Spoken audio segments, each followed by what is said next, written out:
પંચમહાલના ગોધરામાં સોની વેપારીના દુકાનમાં થયેલી ચોરીમાં 2 આરોપીઓ ઝડપાયા। ગોધરા શહેરના કાજીવાડા વિસ્તારમાં આવેલી સોના ચાંદીની દુકાનમાંથી ₹2.9 લાખના ચાંદીના દાગીનાની ચોરી થઈ હતી। પોલીસે ચોરીના ગુનામાં કાર સહિત ₹6 લાખના મુદ્દામાલ સહિત 2 આરોપીઓને ઝડપી લીધા। વડોદરામાં તપન પરમારની હત્યાનો કેસ। વડોદરા કોર્ટે આરોપીઓના 4 દિવસના રિમાન્ડ કર્યા મંજૂર। 5 આરોપીઓના 22 નવેમ્બર 11 વાગ્યા સુધીના રિમાન્ડ મંજૂર થયા છે। પોલીસની ટીમે 10 દિવસના રિમાન્ડની કરી હતી માંગ।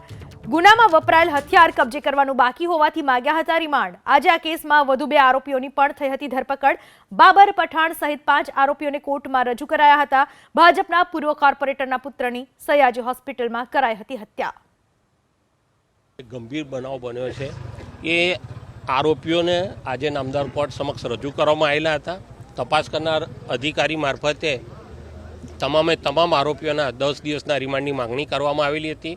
નામદાર કોર્ટે જે રીતે બનાવ બન્યો છે એની તપાસ કરવી ખૂબ જ જરૂરી છે, તો 22 તારીખ સવારે 11 વાગ્યા સુધીના રિમાન્ડ નામદાર કોર્ટે આપેલા છે।